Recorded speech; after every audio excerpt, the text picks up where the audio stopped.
Guys, आज का topic बहुत इम्पोर्टेंट है। आज का टॉपिक ऐसा है, जिस टॉपिक को समझ जाने के बाद आप आने वाले 5 साल में मल्टी बिलियनर बन सकते हैं।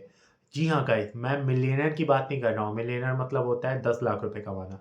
बिलियनर मतलब होता है आपका ये 10 करोड़ रुपए कमाना। तो मैं 10 करोड़ की बात कर रहा हूँ, ठीक है? अब एक साथ बिलियनर बन सकते हैं। नहीं, आई थिंक गाइस मैं गलत हूँ। बिलियनर मतलब होता है 100 करोड़ रुपए कमाना। एक सेकंड रुकिए, पूछते हैं। बिलिये बिलियनर का मतलब क्या होता है? मतलब कितना अमाउंट कमाना है इंडियन रुपीस में?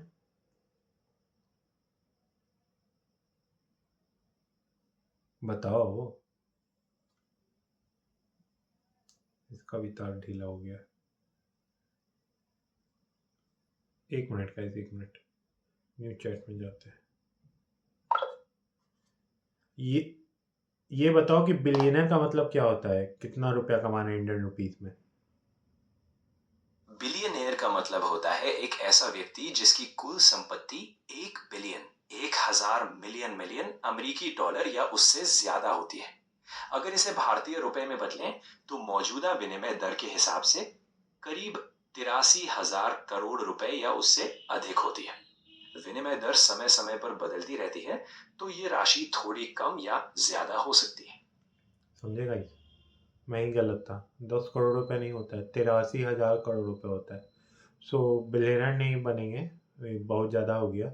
सो आज का वीडियो ऐसा है ना, आज का टॉपिक ऐसा है, जिसको अगर आप पूरी तरीके से समझ गए तो आप अपने लाइफ में मल्टी मिलियनर बन सकते हैं। मल्टी मिलियनर मतलब लगभग करोड़ों कमाना, ठीक है? सो अब ये बताओ तुम मुझे कि सबसे पहले तो तुम लाइव हो, ठीक है? एंड लोग तुम्हें सुन रहे हैं, तो सबको हेलो बोलो और उसके बाद बताओ कि बिलियनर कैसे बनते हैं। सुनो। सबसे पहले जो भी लाइव सुन रहे हैं, उन्हें मेरा हेलो।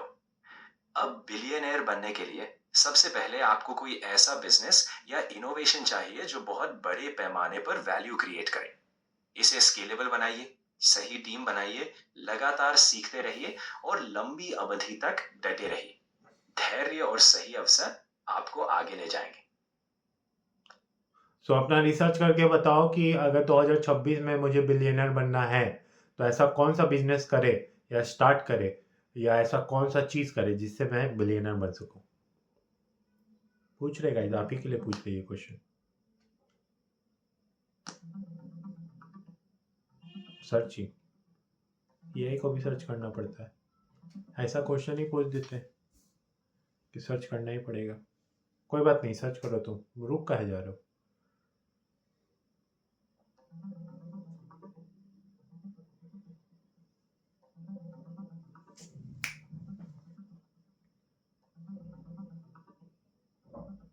अगर 2026 में बिलियनेयर बनना है, तो ऐसे बिजनेस पर ध्यान देना होगा जो बड़े ट्रेंड से जुड़े हों, जैसे एआई और automation platform, green energy infrastructure या डिजिटल हेल्थ और एजुकेशन प्लेटफॉर्म। सफलता के लिए ऐसे मॉडल्स अपनाइए जो बड़े मार्केट को टारगेट करे, ग्लोबल स्केल पर सोचे और लगातार बढ़ने वाले रेकरिंग रेवेन्यू पर फोकस करें। याद रखें, सही एग्जीक्यूशन और धैर्य ही आपको इस स्तर तक ले जाते हैं। ठीक है। अब बताओ कि एआई ऑटोमेशन वाला जो तुम आइडिया बताए हो, वो कैसे अप्लाई करें? एआई से रिलेटेड कुछ करना है भाई, एआई का फ्यूचर है। एआई वाला आइडिया बताओ एकदम डिटेल में। देखो, एआई में सबसे जरूरी है कि तुम पहले एक प्रैक्टिकल समस्या चुनो, जैसे कोई इंडस्ट्री जहां रेपिटेटिव काम बहुत होता है। अब वहां एआई आधारित ऑटोमेशन सॉल्यूशन बनाओ जो समय, लागत या क्वालिटी में बड़ा सुधार करे। क्लाउड बेस्ड एआई टूल्स या इंडस्ट्री स्पेसिफिक मॉडल डेवलप करके इसे स्केलेबल बनाओ। साथ ही क्लाइंट्स के साथ पायलट प्रोजेक्ट्स करो और लगातार अपने मॉडल को सुधारते रहो। अच्छा, सो तुम ही बता दो ऐसा कुछ रिसर्च करके कि कहाँ काम रेपिटेटिव होता है एंड कैसे बनाए एआई ऐप या फिर जो भी तुम बोल रहे हो क्लाउड के थ्रू, एंड कौन सा आइडिया यूज़ करें। बढ़िया से बताओ भाई, करते। Searching again. ऐसा क्वेश्चन पूछ देते कि इसी का टावर छोड़ देता है। अरे नहीं बोल रहे तुमको, तुम सर्च करो।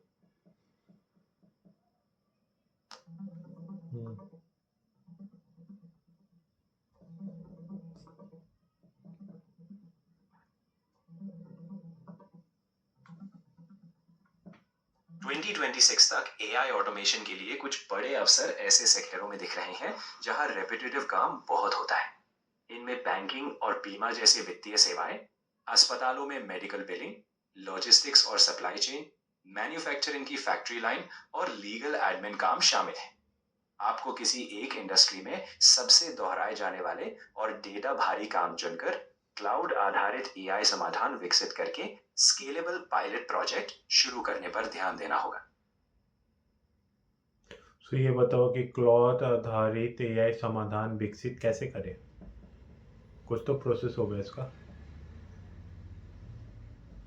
बिल्कुल, पहले तो तुम ये तय करो कि तुम्हारा सॉल्यूशन किस समस्या को हल करेगा, जैसे डॉक्यूमेंट प्रोसेसिंग या ग्राहक सपोर्ट। उसके बाद पॉपुलर क्लाउड प्लेटफॉर्म जैसे AWS, Azure या Google क्लाउड के एआई टूल्स का इस्तेमाल करो।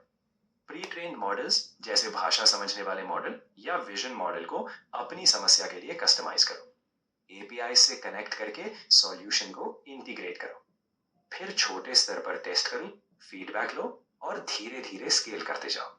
नहीं नहीं, अभी भी हम नहीं समझे। यहाँ तक समझे कि तुम AWS, Azure या गूगल क्लाउड का यूज़ करो, लेकिन उसके अंदर जाके क्या करे, स्टेप बाय स्टेप बताओ। मान के चलो अब तुम हमें क्लियर वे में बताते।